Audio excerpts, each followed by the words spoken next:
कर्पूरगौरं करुणावतारं संसारसारं भुजगेन्द्रहारं सदा वसन्तं हृदयारविन्दे भवं भवानी सहितं नमामि। मन्दारमाला कलितालकाय कपालमालाङ्कितसुन्दराय दिगम्बराय च दिगम्बराय नमः शिवाय च नमः शिवाय। कालिन्दोटाङ्गणवन्दितचरण डोळ्यान पाहिन रूप तुझे प्रेमे आलिंगिन आनंद पूजिन भवे ओवाय नमणे नमः।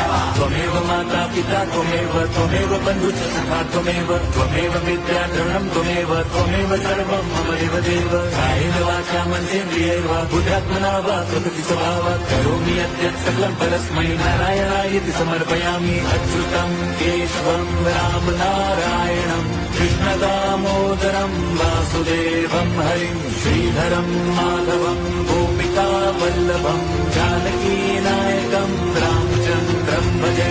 हरे राम राम राम हरे हरे हरे कृष्ण